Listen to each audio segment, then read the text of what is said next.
नमस्कार दोस्तों, स्वागत है आप सब लोगों का आज के इस वीडियो लेक्चर में।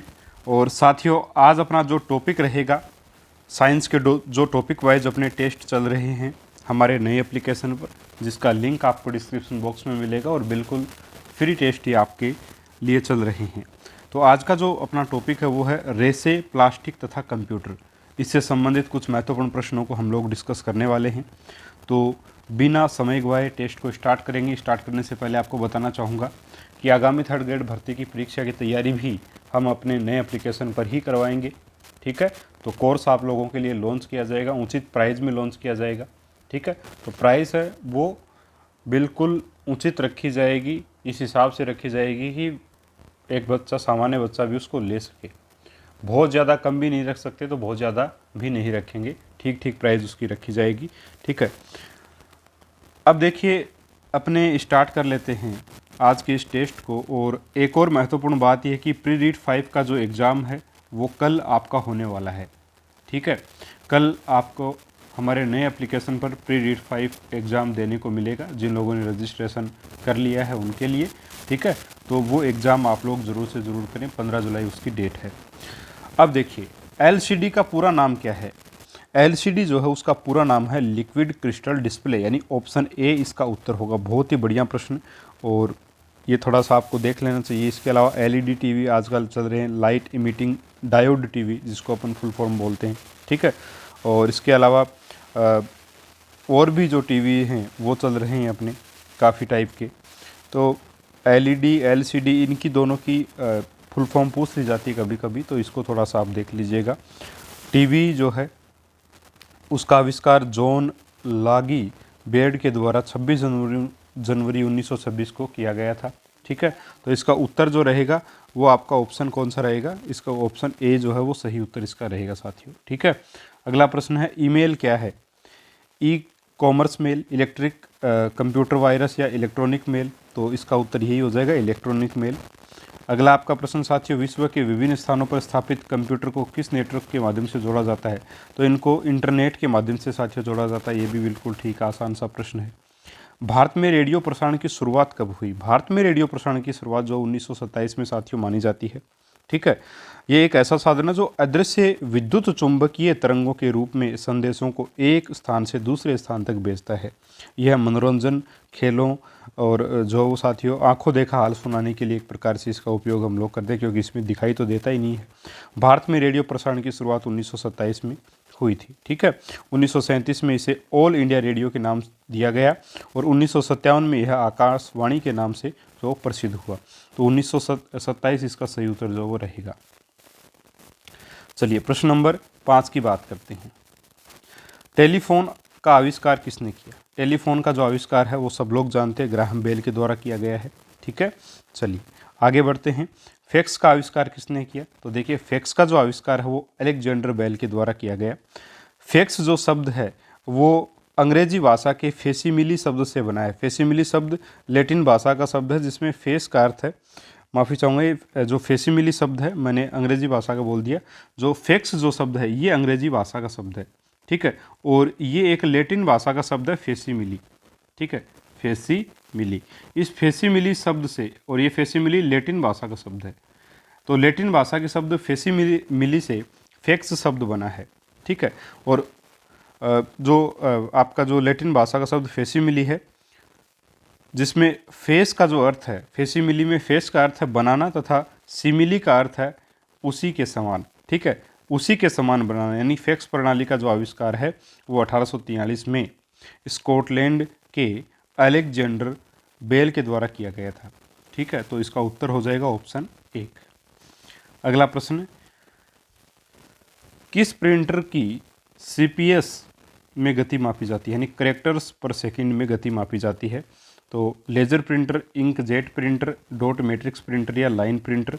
तो मित्रों इसका सही उत्तर रहेगा सीपीएस के लिए आपका डॉट मैट्रिक्स प्रिंटर।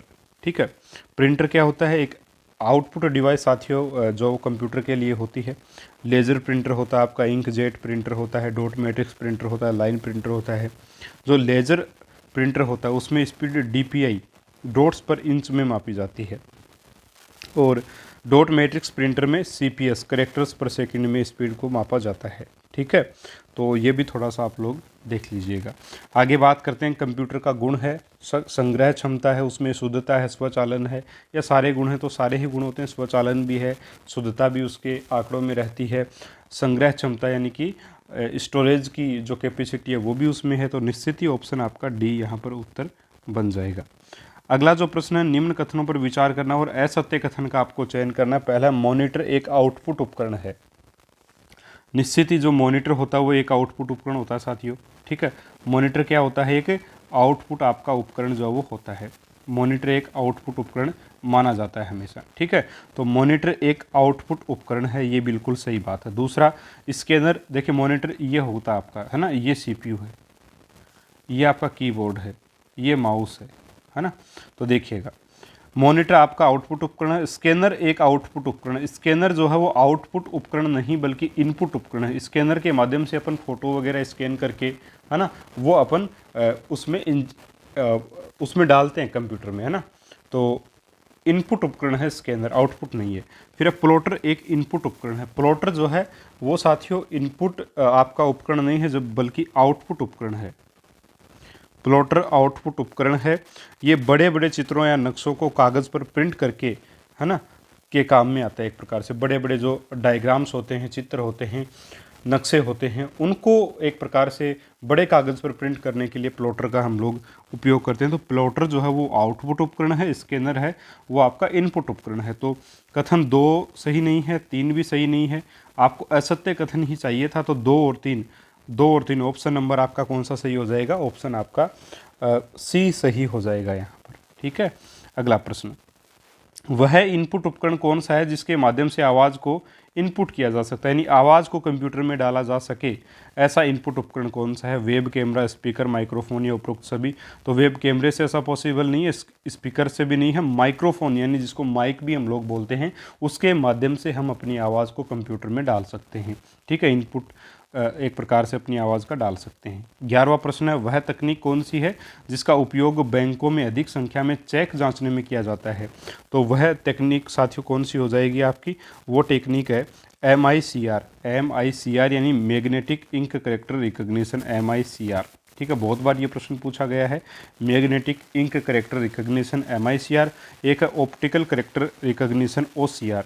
ठीक है, OCR का मतलब अगर यहाँ इसको अगर आप लोग इसकी फ़ोटो खींचोगे OCR में तो वो अपने आप टेक्स्ट में परिवर्तित हो जाएगा। ठीक है, OCR हो जाएगा, उस OCR है। ठीक है, इसके अलावा ऑप्टिकल मार्क रीडिंग OMR, जो आपको OMR शीट मिलेंगी वो OMR मशीन के द्वारा ही चेक की जाती है, जिसमें ऑप्टिकल मार्क रीडिंग यानी कि जो निशान होते हैं उनको पढ़ा जाता है। ठीक है, और डाटा एकत्रित किया जाता है।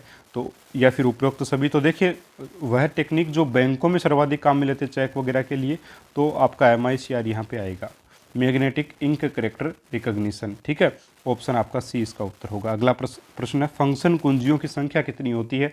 तो फंक्शन कुंजियों की संख्या 12 होती है, सभी को पता है।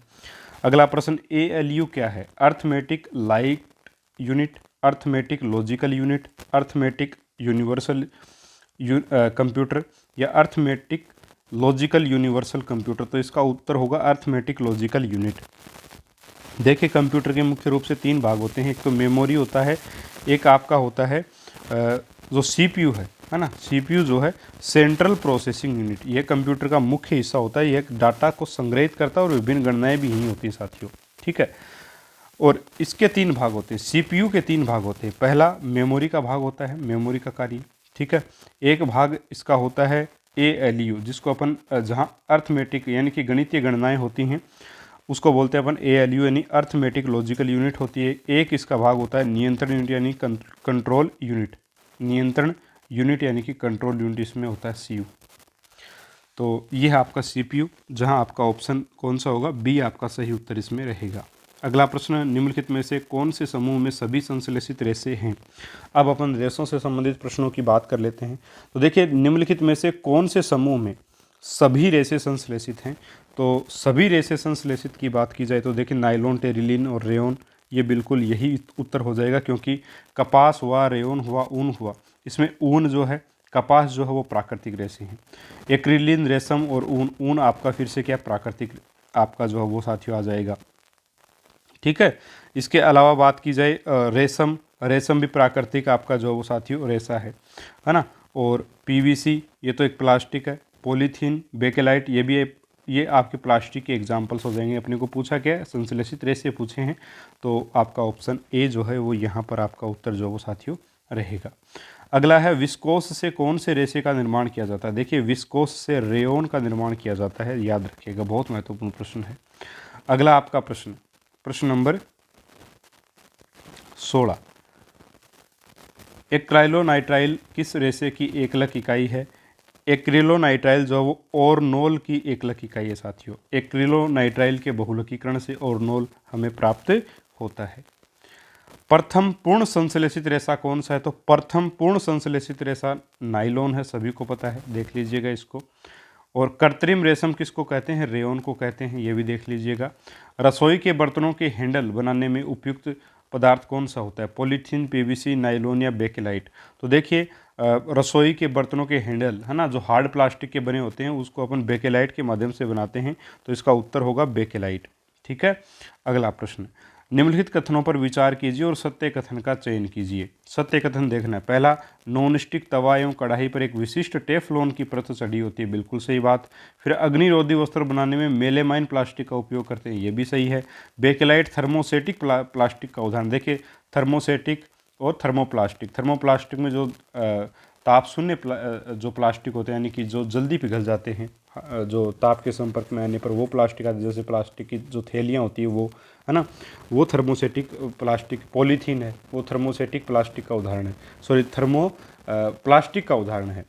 और जो आपका बेकेलाइट है वो थर्मोसेटिक प्लास्टिक का उदाहरण है, यानी कि जो हार्ड होते हैं, सख्त होते हैं और थोड़े बहुत तापमान से जो पिघलते नहीं हैं, आकार जिनका बदल नहीं पाता एक प्रकार से जल्दी से, वो होते हैं आपके थर्मोसेटिक प्लास्टिक। तो बेकेलाइट एक थर्मोसेटिक प्लास्टिक है, ये भी सही पॉइंट है। तो सारे कथन सही हैं, इसलिए उपरोक्त तो सभी इस प्रश्न का जो वो उत्तर रहेगा। अगला प्रश्न देख लेते हैं। हाँ जी, प्रश्न नंबर 20, नाइलॉन 66 के लिए एकलक इकाई है। नाइलॉन 66 के लिए एकलक इकाई है। एडिपिक अम्ल प्लस टेरिफथेलिक अम्ल, ethylene glycol plus hexamethylene diamine, adipic अम्ल प्लस स्टाइरीन, या इनमें से कोई नहीं। तो देखिए मित्रों, नाइलॉन 66 के लिए जो एकलक इकाइयाँ होती हैं वो होती है adipic acid, adipic acid plus hexamethylene, hexamethylene diamine. ये एकलक इकाई होती है किसके लिए, नाइलॉन 66 के लिए। तो एडिपिक एसिड और हेक्सामेथिलीन डाइएमीन से जो नाइलॉन 66 का रेशा जो बनेगा। तो यहाँ कोई भी ऑप्शन सही नहीं है, इसलिए इनमें से कोई नहीं, ये उत्तर आपका जो साथियों आ जाएगा। इसके अलावा एथिलीन ग्लाइकोल और टेरिपथेलिक अम्ल, इन दोनों से क्या बनता है, इन दोनों से, तो इन दोनों से साथियों ये एकलक इकाइयाँ हैं डेक्रोन की। किसकी, डेक्रोन, या जिसको पॉलीएस्टर भी कहते हैं, पॉलीएस्टर। ठीक है, पॉलीएस्टर या डेक्रोन की एकलक इकाइयाँ हैं। ठीक है, ये साथियों आप ज़रूर से ज़रूर याद रखें। चलिए आगे बढ़ते हैं और देखिए आगे जो अपना कल टॉपिक रहेगा, वो जो टॉपिक रहेगा अपना वो रहेगा जो दैनिक जीवन में रसायन है उसके बारे में, या अपन ये देखें कि दैनिक जीवन में जो चिकित्सा क्षेत्र में विज्ञान और प्रौद्योगिकी किस प्रकार से कार्य कर रही है, उसको उसके ऊपर आधारित प्रश्न लेंगे। कुछ एक दो प्रश्न दैनिक जीवन में विज्ञान से संबंधित भी अपन ले लेंगे। और जो साइंस के अपने टॉपिक्स हैं, सारे टॉपिक्स के टेस्ट इस प्रकार से अपने संपन्न होंगे और निश्चित तौर पे आपके बहुत अच्छे अंक आएंगे।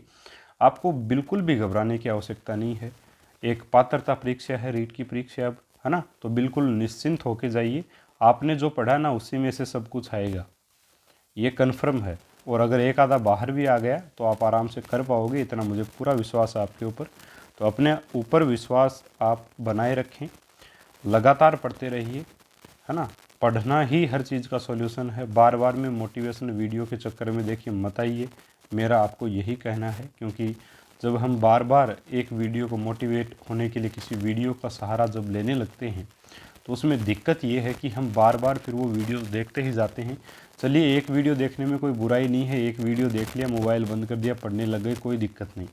लेकिन दिक्कत तब होती है जब हम वो मोटिवेशनल वीडियो देख लेते हैं और उसके बाद में भी सर्च करते रहते हैं। सर्चिंग अपनी चलती रहती है, सर्फिंग चलती रहती है, हम अपन स्क्रॉल डाउन करते रहते हैं यूट्यूब पर, है ना। टाइम जाता रहता है, अपने को पता तक नहीं चलता और नींद आ जाती है, टाइम ख़राब हो जाता है। तो इन चीज़ों से बचना है तो पढ़ाई कीजिए, अपने ऊपर विश्वास रखिए, अपनी किताबों पर विश्वास रखिए, अपने मैटर पर विश्वास रखिए, अपने टीचर पर विश्वास रखिए, चाहे आप किसी से भी पढ़ रहे हों। ठीक है साथियों, चलिए मिलेंगे हम अगले वीडियो में एक और शानदार टॉपिक के प्रश्नों के साथ। तब तक के लिए नमस्कार, जय हिंद, जय भारत।